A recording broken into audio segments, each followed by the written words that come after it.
Les examens de routine dans un contexte de lupus peuvent se présenter tout à fait normalement puisque le diagnostic est posé par des bilans d'immunité. Donc on pose des diagnostics en demandant des examens immunologiques qui ne sont pas souvent disponibles dans nos contextes.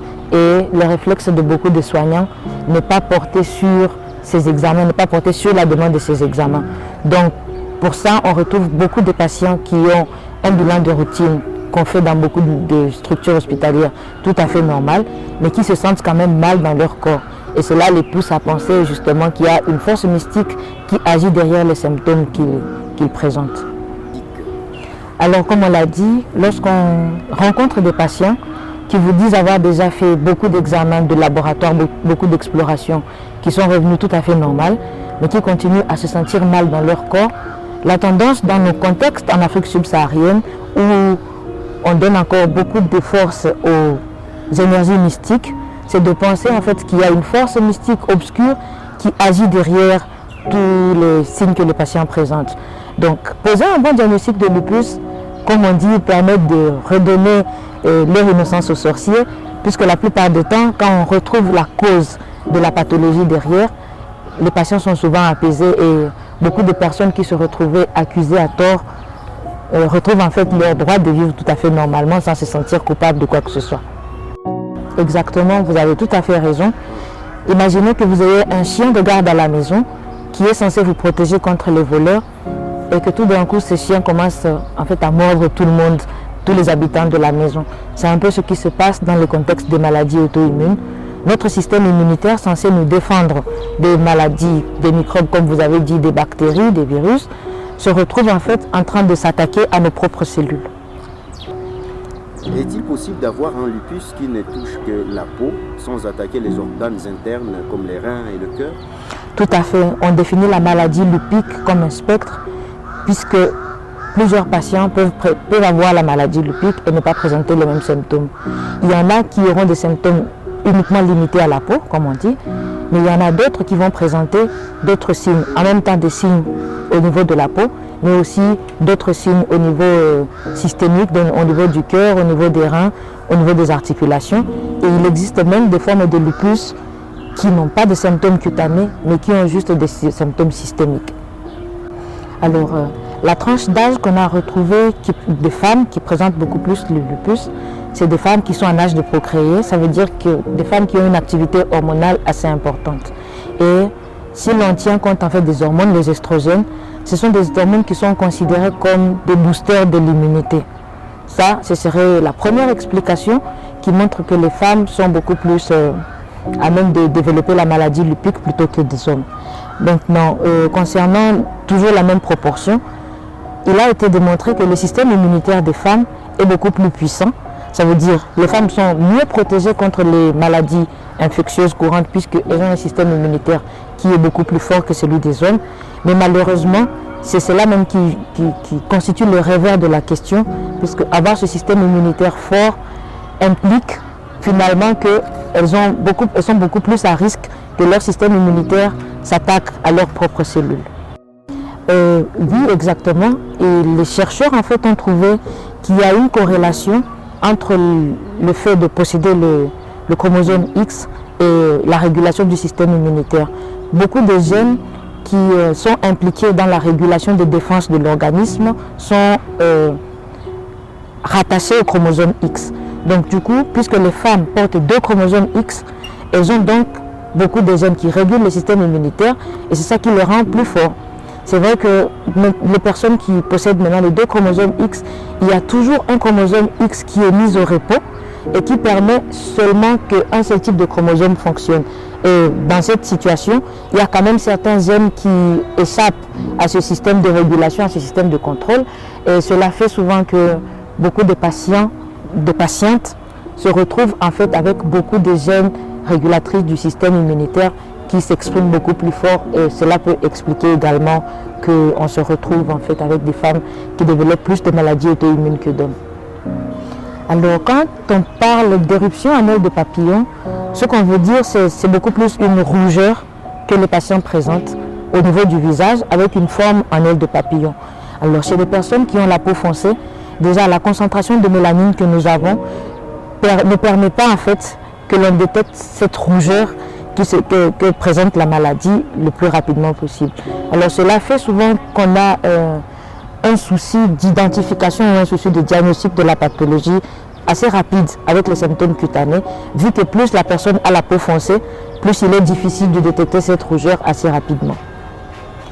Je pense que nous avons tendance à beaucoup négliger les symptômes que nous présentons dans nos milieux. Cela peut s'expliquer peut-être par le fait que le coût de soins est assez élevé et l'on se dit qu'on ne pourrait pas aller consulter pour une simple fatigue, mais je recommanderais aux patients de toujours avoir le réflexe de se présenter à l'hôpital pour des consultations aussitôt qu'ils ressentent un symptôme qui n'est pas courant et qui semble anormal au sein de leur organisme. Donc une fatigue qui ne s'explique pas par une activité, par exemple une activité physique intense, devrait stimuler les patients à consulter le plus rapidement possible.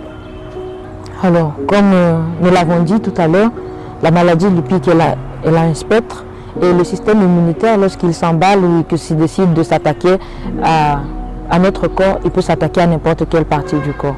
Alors, nous savons que la forme rénale du lupus est la forme la plus meurtrière et la plus grave, et donc il faut vraiment se pencher dessus avec beaucoup d'attention.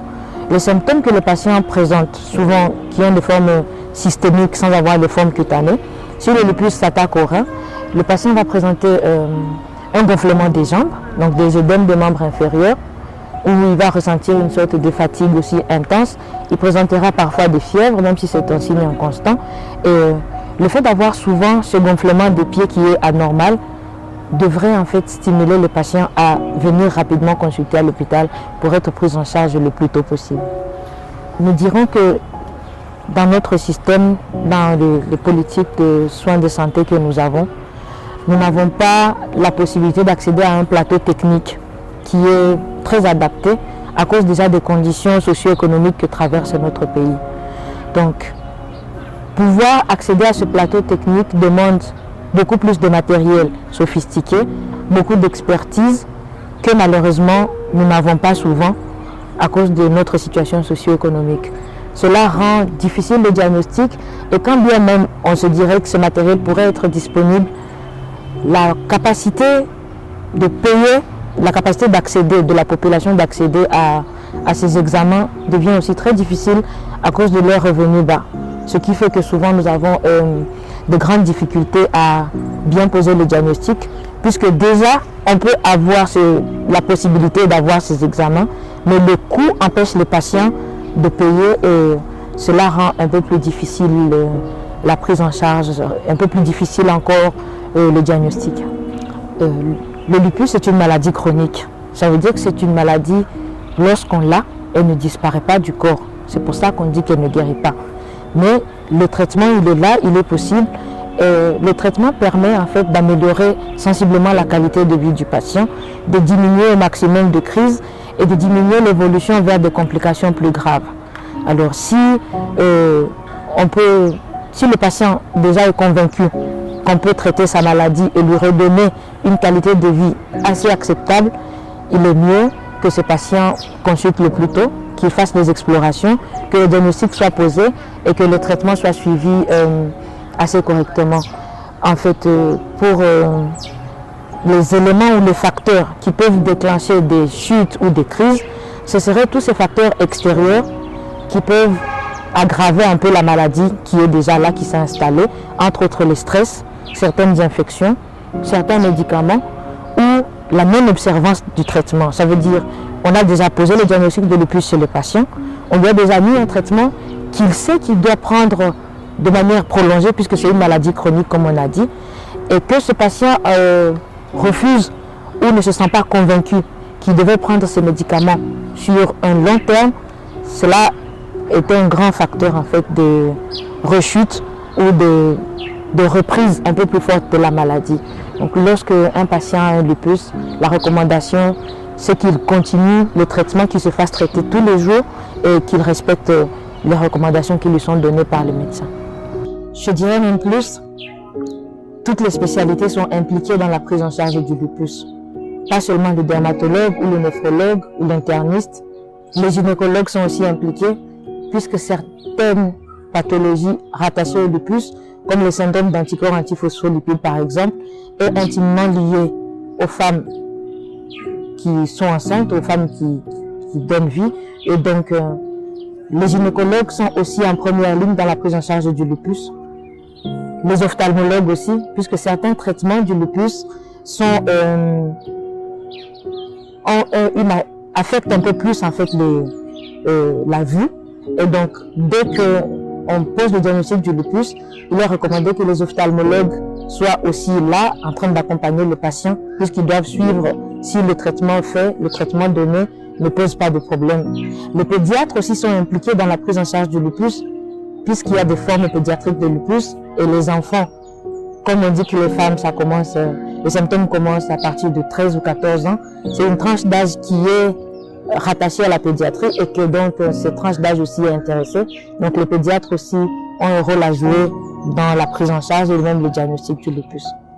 Je recommanderais au personnel soignant de première ligne d'être très attentif à certains symptômes et surtout de ne pas s'acharner dans la prise en charge de certaines pathologies qui semblent ne pas s'expliquer à travers les examens ou les explorations de routine qu'ils font et qui reviennent tout à fait normalement. Et je recommanderais en fait au personnel de santé de première ligne qui se retrouve avec ce genre de patients de les référer assez rapidement pour permettre une prise en charge adéquate de leur pathologie. En cette journée mondiale du lupus, je souhaiterais dire à la population de Bukavu que le lupus est une maladie connue qui se traite et pas un fait de force mystique. J'encouragerais en fait des patients qui présentent des symptômes qu'ils ne comprennent pas ou qu'ils ont déjà essayé d'explorer dans d'autres centres périphériques et où ils n'ont pas trouvé satisfaction, de recourir assez rapidement à des centres spécialisés pour que leur diagnostic soit mieux posé et que les sorciers ne soient plus accusés à tort. Merci beaucoup, docteur. Je vous remercie.